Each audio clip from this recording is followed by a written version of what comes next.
Dans ce live coaching, Roxane Le Texier a accepté en fait de venir se faire coacher sur le thème des applications de rencontres. Je sais que pour beaucoup d'entre vous, les applications de rencontres, c'est un petit peu la chose on y va un peu à reculons. Et en discutant justement avec Roxane, je m'étais dit que ça pouvait être intéressant de faire un coaching à ce sujet. Alors, est-ce que tu veux peut-être expliquer pour toi, c'est quoi les difficultés que toi tu rencontres personnellement sur les applications de rencontres? Déjà, merci de me recevoir. Effectivement, c'est un sujet qui est pas forcément toujours évident à aborder parce que déjà, je trouve qu'il y a toujours un peu un... En tout cas, moi, j'ai toujours eu un peu un tabou de dire je suis sur les applis, etc. Comme si c'était un peu un dernier recours parce que tu rencontres pas assez de gens dans ta vraie vie. Et en même temps, comme c'est aussi une forme de jeu, il y a un peu un truc de ouais, mais alors du coup, tu consommes les relations, tout ça. Donc, il y a un peu toujours je trouve une forme de tabou. Moi, en tout cas, j'ai toujours une gêne de dire bah oui, j'étais sur les applis, etc. Et effectivement, les difficultés que j'ai rencontrées, c'est que il y a tout style de profil, tout style de rencontre, et qu'en fait, au bout d'un moment, moi, ça m'a un peu déprimée, ça m'a un peu démoralisée, ça m'a fait perdre un peu confiance sur la magie de la rencontre.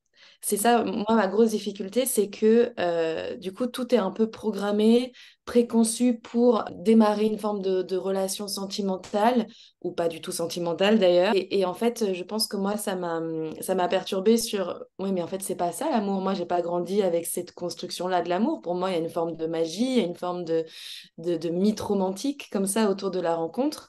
Et que là, il y avait un cadre de date qui m'a un peu blasée. Je me suis sentie en fait blasée de ce fonctionnement-là. Alors sans parler, enfin je pense on va forcément en parler, mais de ce côté aussi un peu où tu scrolles, tu as l'impression d'être au supermarché. Enfin, en fait, je me suis dit non, l'amour ne se consomme pas, quoi. Donc ouais, je suis sortie un peu blasée de ça. Alors, tu as dit plein de choses que je retrouve beaucoup en fait dans les messages qu'on m'envoie sur Instagram ou les remarques des coachés qui font le programme. La première remarque que tu as dit sur l'aspect du tabou, je voudrais juste rappeler une statistique qui va peut-être aider à soulager toutes les personnes qui ont ce tabou. C'est une statistique suisse, donc je n'ai pas les statistiques françaises, mais je pense qu'elles sont à peu près similaires. Rencontrer quelqu'un dans la vraie vie, en sortant, dans les bars, etc., c'est à peu près 20% des rencontres, Mhm. ce qui représente exactement la même chose que les applications de rencontres. Ah ouais. Donc, on n'a pas plus de chances dans nos sorties de rencontrer quelqu'un que dans une application de rencontre. Donc, Mm. c'est vraiment pas un tabou, c'est vraiment pour moi, je dis pas que ça doit être seulement le seul moyen de rencontrer, mais c'est pas forcément plus rare que rencontrer quelqu'un au hasard des sorties. Déjà, c'est peut-être quelque chose qui peut t'aider pour toi par rapport à ça. Par rapport à ce côté déprimé, si c'est OK pour toi, je voudrais bien qu'on aille décortiquer un peu qu'est-ce qui s'est passé dans le processus, dans ta manière peut-être de faire, dans ce que ça soulève en toi d'un petit peu plus profond, pour voir ici s'il y a des petites choses qu'on peut mettre en place pour que ce soit peut-être quelque chose qui soit différent pour toi. Dans la période où tu as été déprimée par les applications de rencontres, c'était à combien s'élevait ta consommation d'appli? Bah, à un moment, effectivement, je pense qu'il y avait une vraie carence affective et que, Mhm. euh, et que je pouvais, dès le matin, ouvrir mon téléphone, faire le tour des réseaux sociaux, parce que bien sûr qu'on parle des applis, mais en fait, il y a aussi du dating via les réseaux sociaux. Enfin, pour moi, ça fait partie d'un petit package. J'ouvrais les réseaux sociaux, les applis. Alors, j'ai jamais été sur beaucoup d'applis. J'en ai été sur deux, ce qui moi me suffisait déjà parce que j'avais, enfin déjà je trouve que répondre à beaucoup de messages et tout, bah ça prend du temps, de l'énergie. Donc ouais, je pouvais me réveiller en ouvrant les applis, m'endormir en fermant les applis et d'être vraiment là, plus à guetter les messages et les likes que moi forcément à aller créer des nouveaux matchs. Mais Mhm. dans des périodes de vraie carence affective, j'ai pu faire ce truc de faire défiler les profils et puis de voir tellement de visages et de se dire, mais il y a quand même à chaque fois des vies derrière ces visages et des personnalités et tout. Et en fait, toi, tu passes juste ton temps à défiler et je me sentais un peu sale, quoi, un peu bah, pas respectueuse, quoi. Donc, Et tu le sentais où dans ton corps? Comment ça se manifestait chez toi? un peu un sentiment de nausée, donc je dirais quand même un peu un haut le cœur. C'est plus, bah, c'est vraiment la Ouais. région du cœur, hein. Ouais. Ouais, ouais. Le haut le cœur, ça peut être aussi tes surrénales, en fait, qui sont en action, qui génèrent du cortisol et qui est un peu un stress. Pourquoi ça me met la puce à l'oreille? C'est quand on parle de carence affective, on peut avoir ce sentiment de ce manque de nourriture affective ou de ce vide intérieur. Et à ce moment-là, en fait, ton système nerveux, il est en mode panique et il cherche un moyen de combler ça. Et pour combler ça, eh bien, ça peut être le swipage sans s'arrêter, ça peut être la consommation d'applications. Le problème, en fait, que ça fait exactement l'effet inverse, c'est que ça renforce cette hyper agitation, hyper activation et que au lieu de combler ce manque, ça amplifie ce manque. Et en effet, c'est pas forcément juste l'utilisation des applis, c'est le fait qu'on utilise une application comme un réseau social comme réaction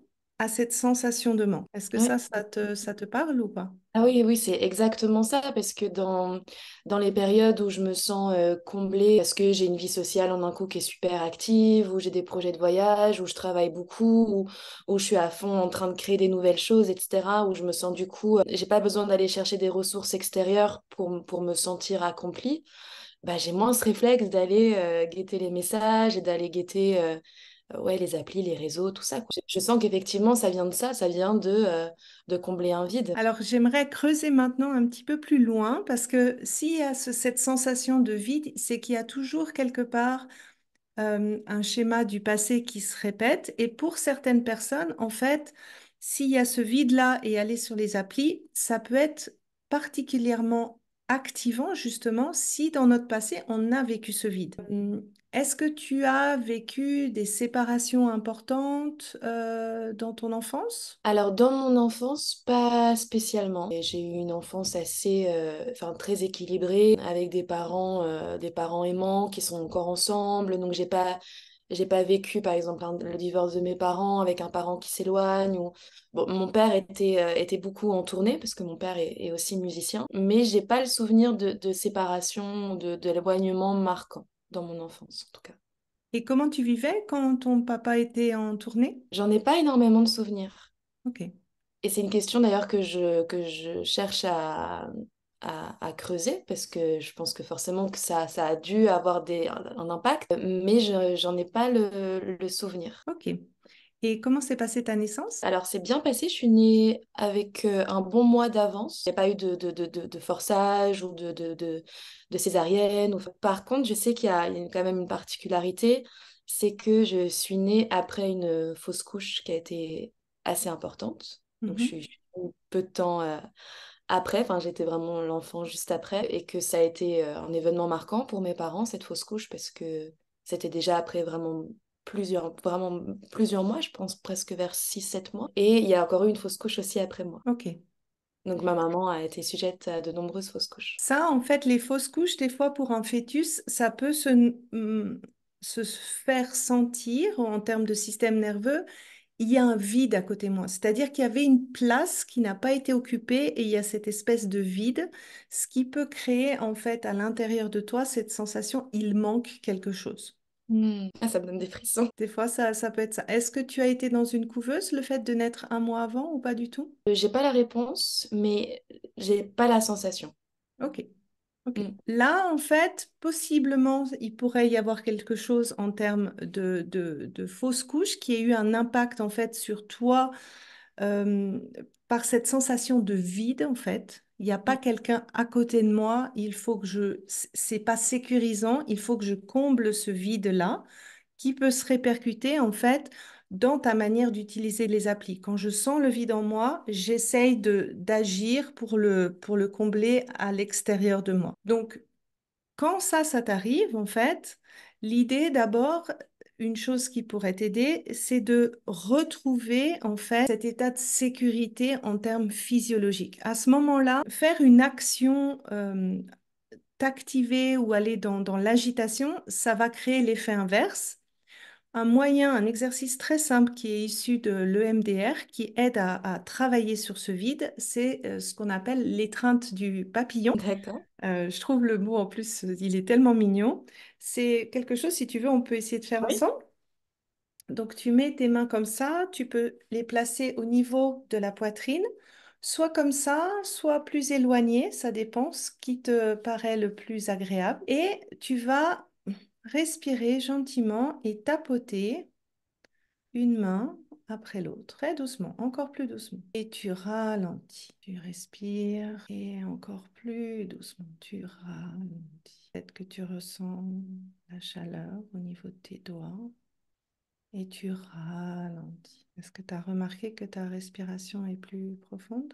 Oui, il y a une forme d'apaisement. Il y a une forme d'apaisement immédiat qui s'est créée. Et là, je t'invite vraiment à aller encore plus doucement, apporter de la lenteur.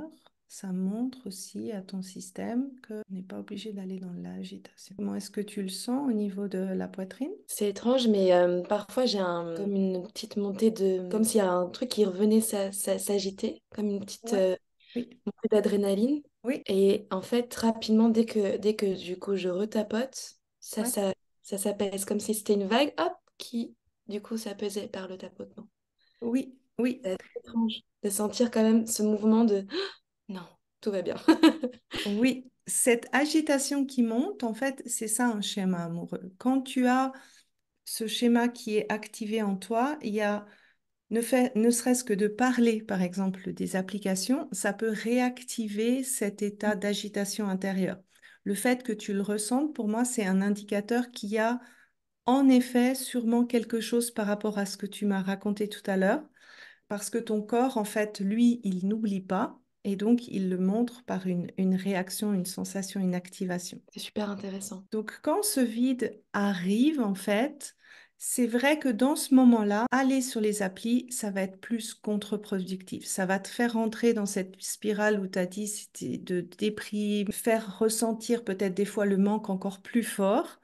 Et là, c'est l'idée, c'est de dire, OK, là, mon corps, il est activé, ça sert à rien d'aller dans ce cercle un peu vicieux qui me fait du mal. J'essaye de voir en me calmant par le corps. Après, il faut voir si ça marche dans la situation au moment où tu le ressens, vraiment le vide, parce Mhm. que, bon, on veut dire, on est tous uniques, il n'y a pas seulement un truc qui marche. Et après, de voir qu'est-ce qui, toi, peut te ressourcer. Donc, ça peut être aussi simplement d'appeler une amie ou de Mhm. voir des personnes et de ressentir jusqu'à ce que ce vide, en fait, il soit calmé en toi pour ensuite être dans la capacité à continuer. C'est ça parce que j'ai pas l'impression que, enfin, l'idée en tout cas, ce serait pas d'arrêter forcément Mhm. le dating ou les applis, parce que ça peut aussi générer des belles rencontres. Mais effectivement, j'ai l'impression que par contre, quand ça part du vide et de cette réactivation, forcément, c'est pas le bon endroit pour démarrer quelque chose, pour démarrer un lien, parce que ça veut dire c'est juste pour venir combler. Et puis même, je pense l'autre le ressent. Il y a quelque chose aussi dans Mhm. l'énergie qui est renvoyée, qui est pas au bon endroit. Mhm. Donc effectivement, peut-être que c'est pour ça aussi que je dis pas que j'ai pas fait de belles rencontres via ce système, mais dans la globalité, ça m'a pas apporté de relations pérennes, saines, tout ça. Et parce que je pense qu'effectivement, moi, l'énergie que j'envoie dans ces moments-là part de cette réactivation, Mhm. j'imagine. Oui, et ça, c'est une super prise de conscience que tu as, de se dire, OK, d'abord, je, j'accueille cette sensation en moi, je l'apaise et ensuite, je suis dans un état physiologique. Faut pas oublier quand on est hyper activé en tant que système nerveux, ta tête, elle est en off. Donc, Mm. toutes les choses, toutes les prises de conscience ou toutes les bonnes pratiques que tu as Mm. peut-être pu lire ou que tu as envie de faire, c'est pas dans ces moments-là qu'on arrive à les mettre en place. Et ça sert en effet à rien. Et c'est pour ça que commencer par retrouver cette sécurité à l'intérieur physiologiquement et ça se peut se faire des fois juste en 3 minutes avec cet exercice, par exemple. C'est la première étape. Maintenant, tu as aussi parlé de cette histoire de magie de la rencontre.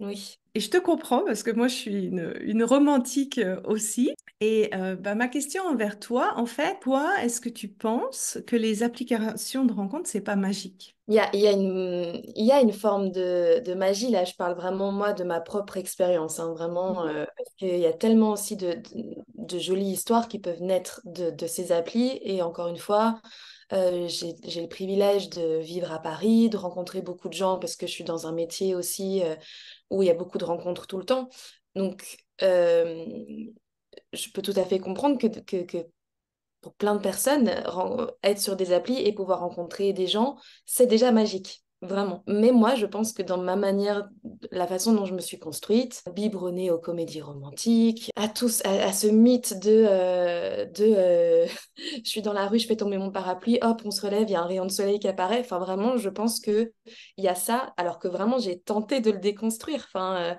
Parce que c'est quand même une forme d'illusion qui n'est pas toujours propice à vivre des belles rencontres qui sont peut-être un peu plus lambda, et je mets ça vraiment entre grands guillemets. Voilà, mais moi, je me suis construite avec ce processus-là de sublimation, il me semble. Et qu'est-ce qui fait qu'une rencontre est magique pour toi? L'alchimie, Alors, ça veut dire quoi l'alchimie pour toi? l'alchimie, ce serait une forme de compatibilité un peu inexplicable.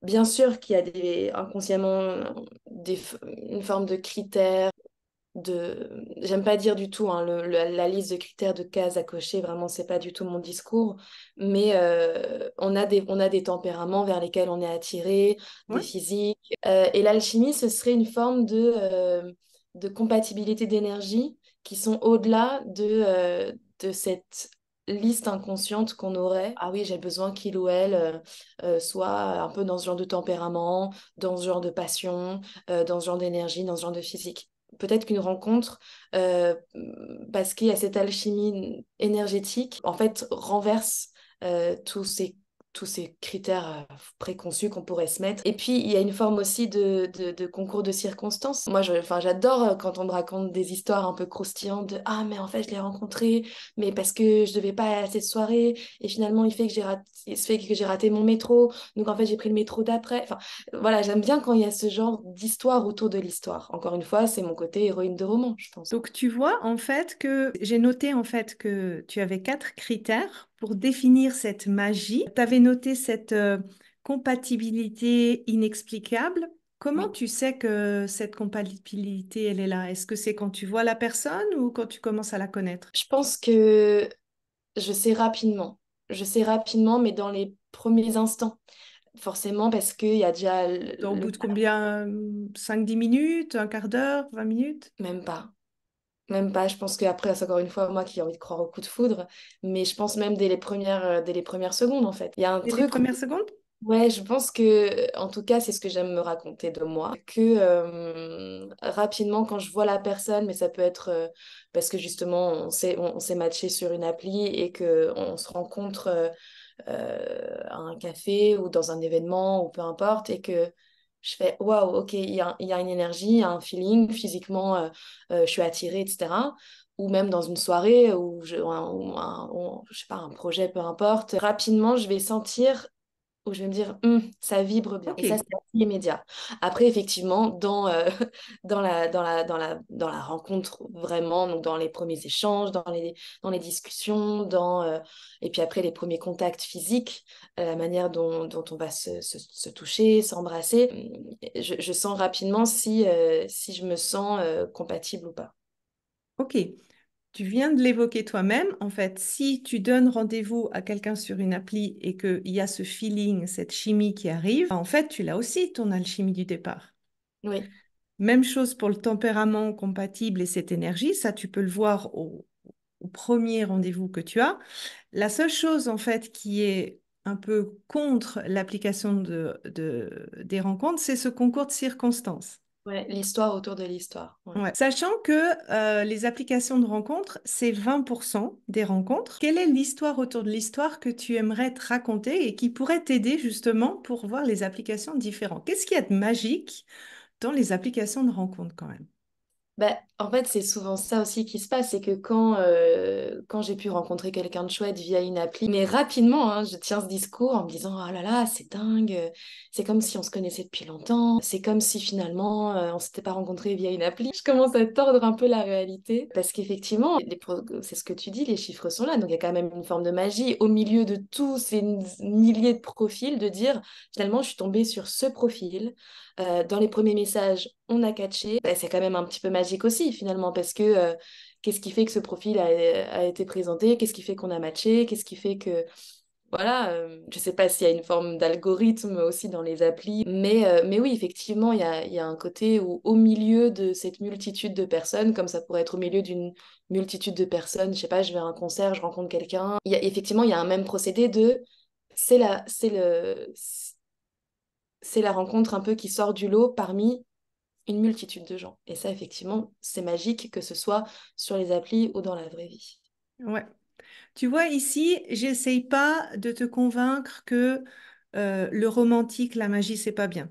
J'essaye pas de te convaincre que il faut pas avoir cette alchimie de départ. Des fois, en fait, quand tu es consciente de ton biais, que tu as besoin d'aller dans ce côté assez romantique, etc., eh bien, essaye de trouver, en fait, dans les applis, comment cette magie peut être là. Et tu vois, en te donnant simplement quelques minutes de ton cerveau, de tes neurones à voir, à juste voir le côté magique. Parce que, en effet, dans les applis, il y a des algorithmes, mais ça ne veut pas dire parce qu'il y a des algorithmes que vous allez vous choisir et que vous allez vous rencontrer. Il y a aussi cette magie. Si tu crois à l'énergétique, qu'est-ce qui va faire que tu vas aller matcher cette personne et que tu vas aller avoir envie d'aller boire un café aussi? Tu peux aussi voir cette magie dans ce sens-là. En fait, l'idée, c'est pas toujours d'aller dans le jugement du biais que tu es conscient, mais de te dire, OK, quel est l'aspect magique aussi des rencontres Hmm. sur les applis? Et après, à toi de définir comment tu crées ton histoire. Je dis toujours, faire un travail sur ses biais, sur ses projections, en fait, c'est pas enlever l'aspect romantique, c'est juste enlever les illusions. Ouais, Donc, c'est vrai que moi, ça me parle beaucoup, ça, parce que, encore une fois, comme si aujourd'hui, être romantique et croire encore un peu à cette forme d'amour comme ça, comme dans les romans, ça porte bien son nom, du coup, euh, c'est- c'était ne pas avoir travaillé sur soi, ne pas avoir déconstruit des choses, être encore soumise au regard de l'homme, tout ça. Et en même temps, moi, voilà, j'ai plein de valeurs qui me sont chères aussi. Euh, Par rapport au féminisme, tout ça. Donc il y a aussi tout ça des fois qui vient en conflit où je me dis, mais finalement, moi aussi, je suis un pur produit du romantisme et du patriarcat. Enfin, bon, donc il y a aussi tout ça qui vient en compte où... mhm, mais du coup, ça me touche de dire ne pas déconstruire son biais, déjà de l'accueillir, mais mhm, effectivement de déconstruire là où il y a des illusions, des injonctions, des injustices, tout ça, quoi. mhm. Donc là maintenant, que tu vois que finalement, cette rencontre des applis, elle a aussi quelque chose de magique, en fait, ce côté de des personnes, des milliers de personnes, et vous allez boire un café avec une personne, et il va y avoir quelque chose. Qu'est-ce que tu changerais dans ta manière de faire en termes de chat et en termes de combien de temps tu chattes avant de rencontrer quelqu'un pour respecter ce besoin d'avoir cette magie, ce feeling, cette énergie, cette complicité? Qu'est-ce que tu ferais peut-être de différemment du coup? Bah déjà, plusieurs choses. De moins de moins swiper. Je Mhm, pense que ça c'est la première chose qui m'est venue pendant que tu posais la question. Parce que encore une fois, de considérer que derrière chaque profil il y a une personne avec son histoire, son vécu, son envie de rencontrer quelqu'un ou pas, ou qui est juste là parce qu'il s'est un peu perdu en chemin ou elle s'est un peu perdue en chemin, comme ça a bien pu m'arriver aussi. Même chose, souvent j'avais un procédé, alors que je déteste quand on me fait ça, c'est de pas répondre aux messages. mhm, Que parfois, parce que j'étais tellement un peu blasée, saoulée, en fait, on pouvait m'écrire parce que les profils avaient matché et de pas finalement donner suite ou de pas. ou de répondre un jour sur trois, puis dire ah pardon, je suis pas vraiment là et tout. En fait, c'est soit j'y suis et j'ai vraiment envie parce que j'y suis pour les bonnes raisons, parce que j'ai vraiment envie qu'une rencontre s'opère. Soit en fait, c'est juste le manque affectif qui parle et du coup, c'est de la consommation de ah bah finalement, c'est un peu croustillant donc je vais aller consommer ce qui est un peu croustillant, qui fait du coup effectivement écho à à la réactivation de ce vide affectif. Donc ouais, peut-être de dire en fait, c'est des moments que je vais choisir euh, Mhm. parce que je suis dans une optique de vraiment être dans un lien et dans des rencontres qui sont valables, plutôt que ouais, que dans une forme de venir combler quelque chose. Et si tu pensais justement à cette magie, Mhm. tu matches avec quelqu'un, comment tu lui écrirais dans le chat? Est-ce que tu ferais des longs chats, des courts chats? Comment tu ferais? Moi, j'aime toujours bien commencer avec des messages qui sortent, j'allais dire qui sortent un peu du lot, encore une fois, Ouais. c'est un peu, voilà. Mais c'est vrai que j'aime pas trop quand c'est juste salut, ça va, tu fais Hein. quoi dans la vie, tout ça. Euh, J'aime bien repérer un élément du profil ou quoi qui m'a interpellée et donc c'est plutôt assez court au début dans l'approche par des questions ou par des réponses un peu rigolotes. J'aime bien aussi voilà, quand il y a de l'humour, quand c'est léger. Rapidement, si je vois qu'il y a un bon feeling, dire euh, est-ce qu'on se rencontrerait pas en fait Ouais. mais ça, c'est vrai que c'est quelque chose que j'avais déjà tendance à faire ou que l'autre me proposait. Et effectivement, dans le moment de la rencontre, il y a des choses qui se sont très très bien passées, puis d'autres dates que voilà, pas du tout. Mais, euh, mais dans les messages, j'aime bien quand il y a, quand on laisse un peu place au mystère aussi. Mais qu'il y a une Mhm. forme de séduction qui s'opère par le biais de l'humour, par l'autre qui a relevé des détails aussi. Mhm.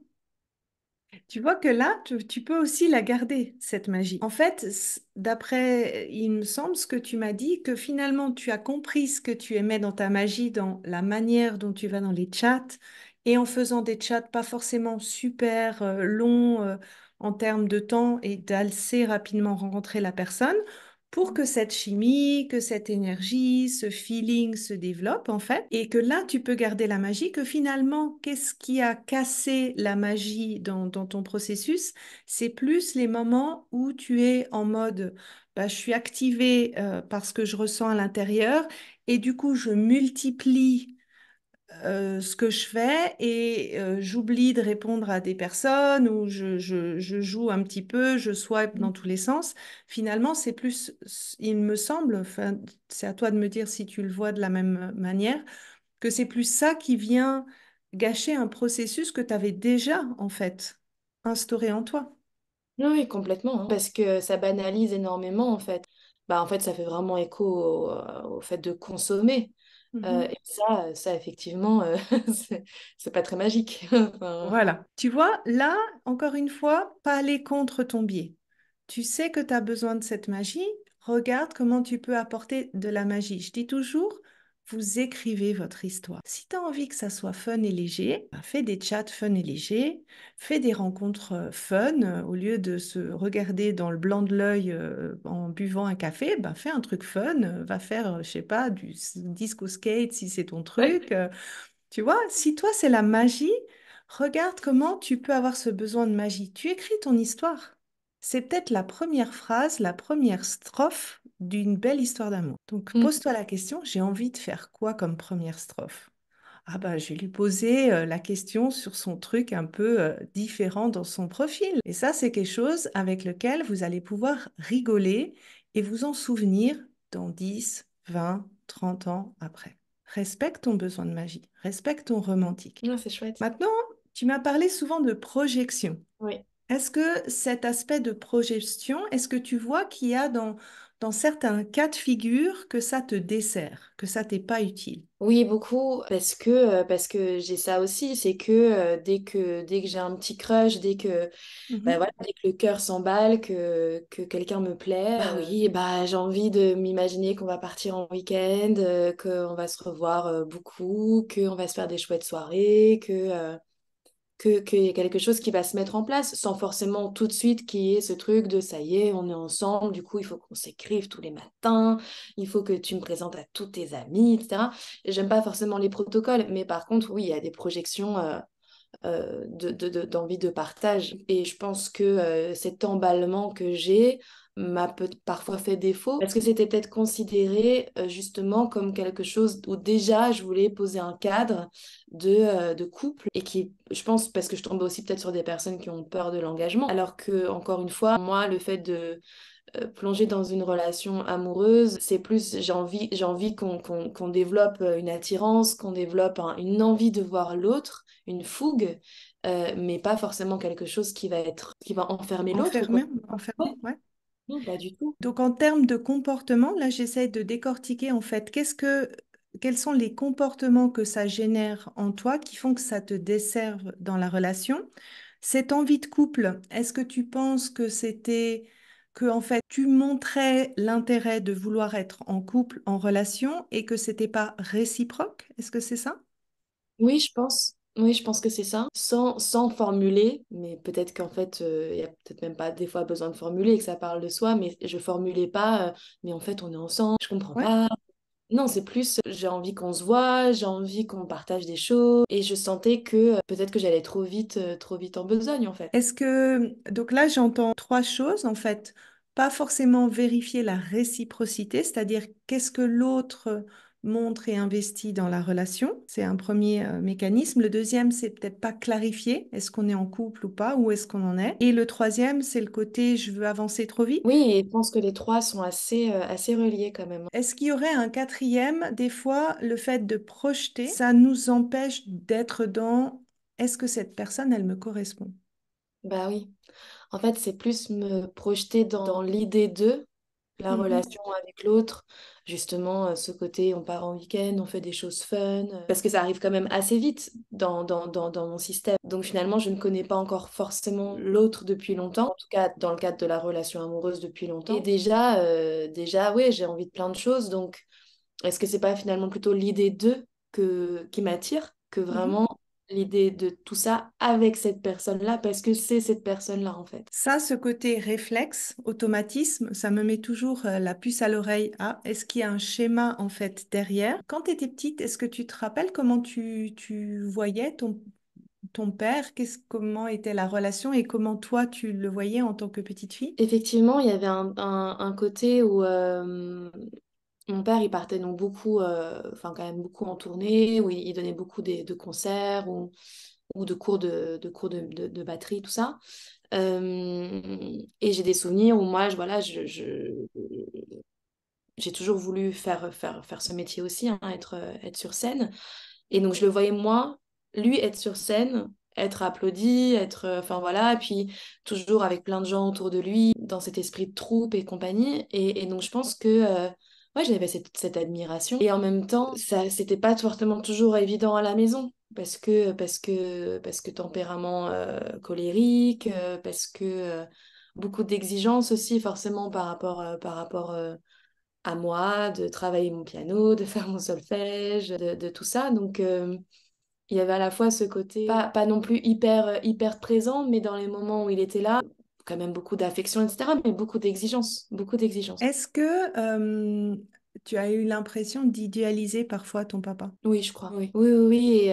Et du coup, tu vois, tout à l'heure, tu me posais la question de qu'est-ce que ça me faisait quand il partait, tout ça. En fait, j'ai pas tellement de souvenirs de ça. Mais par contre, j'ai des souvenirs de moments ouais, où pour le coup, il était quand même très très dur dans son exigence, mais j'y pense jamais en fait à ça. Genre là, j'y pense parce que tu me poses la question, mais sinon, ça me vient même pas à l'esprit en fait. Je pense ouais, il y a eu beaucoup de déni aussi peut-être. En fait, la projection, ce schéma de projection, c'est souvent dans l'enfance un système de protection. Si je souffre de l'absence de mon père ou si je souffre du jugement de mon père, un enfant, automatiquement, comme on est dépendant de notre perception d'être aimé de nos parents, encore une fois, ça ne veut pas dire que c'était l'intention de ton papa, eh bien, on va projeter et on va aller dans l'extrême où on va se focaliser sur ce qu'on admire. Et l'image que tu m'as donnée, c'est, ah, quand il est sur scène, quand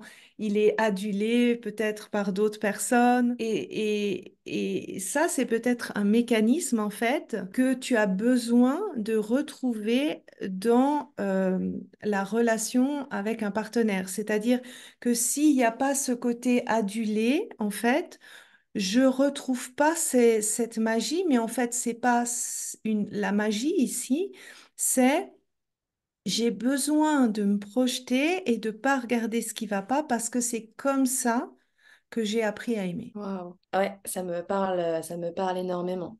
Ça me parle énormément et je pense que c'est pas enfin, c'est pas pour rien aussi que j'ai toujours, toutes mes relations, c'est quand même des personnes qui sont artistes, euh, ou qui ont ce côté euh, un peu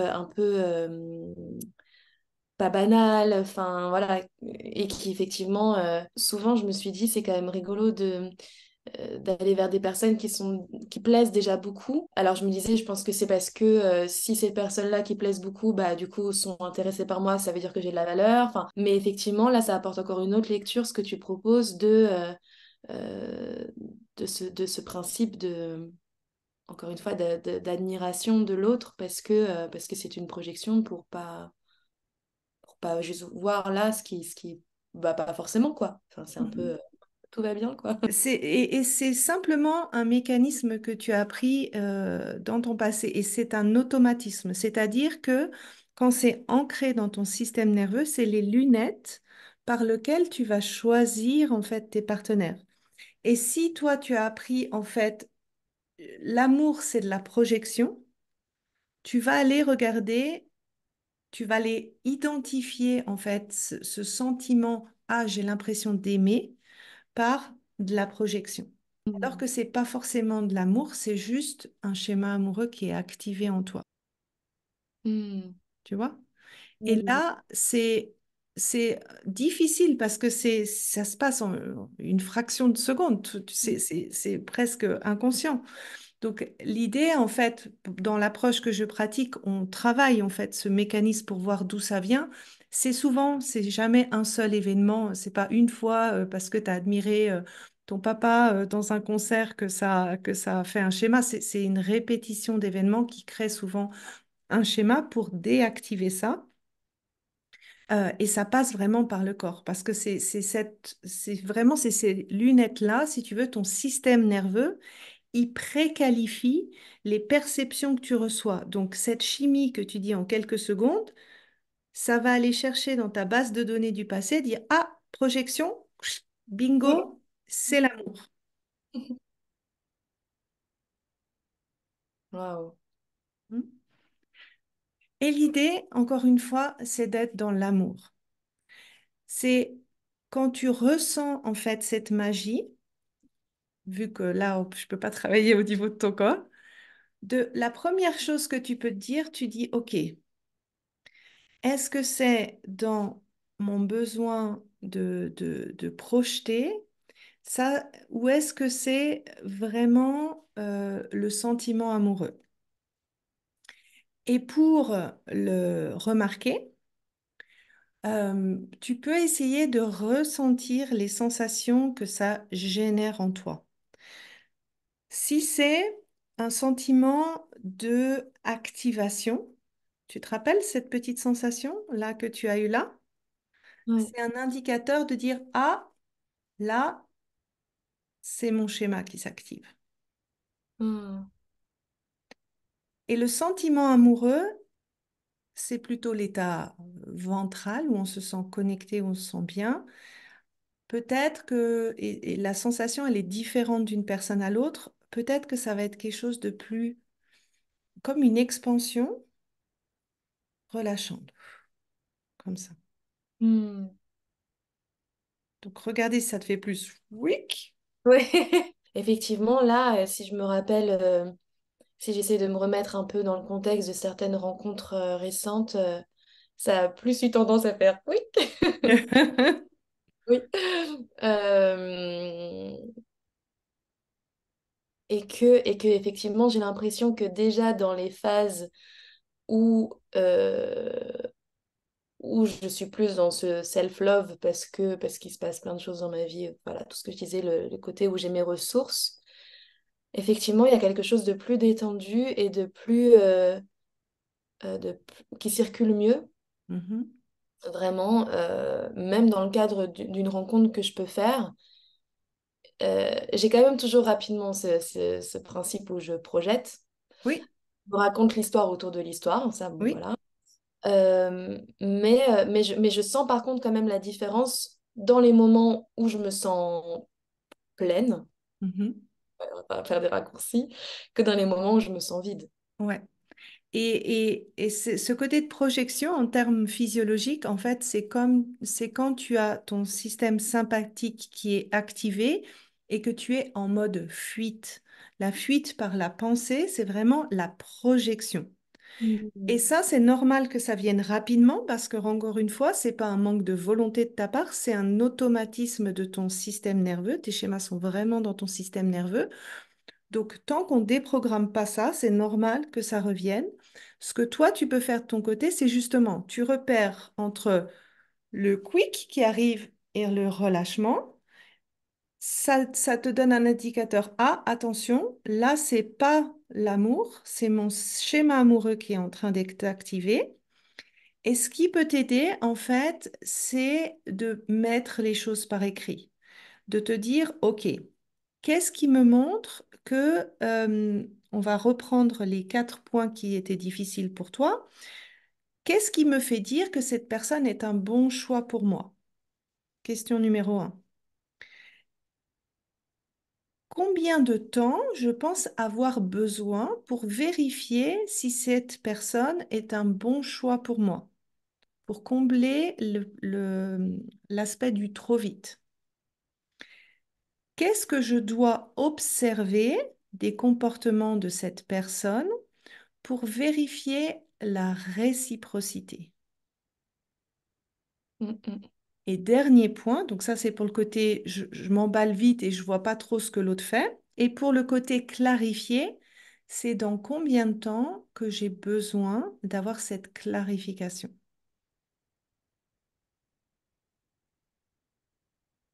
Ouais. Alors là, je te l'accorde, ça fait pas très magique. Non, mais en même temps,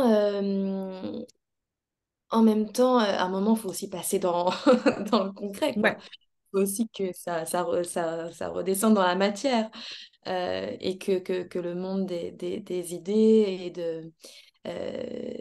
bien sûr que c'est très plaisant de se nourrir de ça et de se faire des films et tout, mais effectivement, à un moment, enfin, j'arrive à un stade, à un âge, où oui, j'ai envie de construire, j'ai envie donc forcément que ces 4 points que tu as soulevés sont super importants et m'ont beaucoup parlé. Euh, et je vais les réécouter, hein, heureusement que c'est que tout ça. Euh, parce que c'est important de soulever ces choses pour ce que ça me permet de découvrir de moi, ce que ça permet de découvrir de l'autre aussi, en fait, tout simplement, et de, à un moment, pas juste mettre sa focale sur soi, mais aussi mettre sa focale sur l'autre en disant, bah en fait, je me pose tellement toujours moi de questions de comment je vais lui plaire, comment machin, plutôt aussi de, à un moment, inverser retourner le miroir et dire, mais en fait, toi, t'en es où? T'en es où est-ce que c'est vraiment ta personnalité qui peut me plaire plutôt que de dire toujours est-ce que c'est ma personnalité qui va plaire enfin de aussi voilà quand tu disais clarifier le temps le dosage à partir de comment on clarifie tout ça je trouve que c'est important et ça se fait à deux en fait ça se fait à deux tout le temps et ça Et en permet de sortir de ses projections à soi. Justement, en fait, ces 4 questions, elles t'enlèvent pas la magie, elles t'enlèvent les illusions. Ouais, Parce que quand tu es dans un cadre de sécurité avec quelqu'un qui montre sa réciprocité, c'est là où la magie de l'amour arrive. ouais. Oui, c'est sûr que ça fait sortir de l'insécurité, quoi. Ouais. Ouais, donc c'est vraiment, est-ce que peut-être ce qui peut t'aider pour faire ces quatre analyses-là, c'est de dire, OK, ça va m'aider justement à enlever les illusions pour laisser une vraie place à la magie. Hmm. Parce qu'il n'y a rien de plus magique de voir quelqu'un qui n'est pas obligé, qui a envie de t'aimer, qui le montre et qui le montre dans les faits et dans la réciprocité. Hmm. Bah, c'est tout ce dont j'ai envie. Donc tu vois, c'est ces deux petites choses, pas aller contre ton envie de la magie. L'amour, c'est magique. Je vous invite d'ailleurs à toutes les personnes qui écoutent de croire à ça, la magie de l'amour, il existe. On essaye juste à faire le tri sur bah, ces petits schémas qui nous bloquent de l'amour. Mais l'amour magique, ça existe. Hmm. J'espère que ça t'a donné quelques Ah clés. ouais, plein de clés, notamment et même les échos physiques, euh, comment le corps parle. Ça m'a beaucoup intriguée et fait réfléchir. Et vraiment merci pour cet échange parce que c'était un point de vue, une réflexion que je n'avais pas encore eue sur moi. Bah, merci en tout cas de ton partage. Je pense que ça va aussi aider beaucoup de personnes qui ont bah, les mêmes difficultés. Donc, merci beaucoup pour ton aide. Avec plaisir, merci à toi.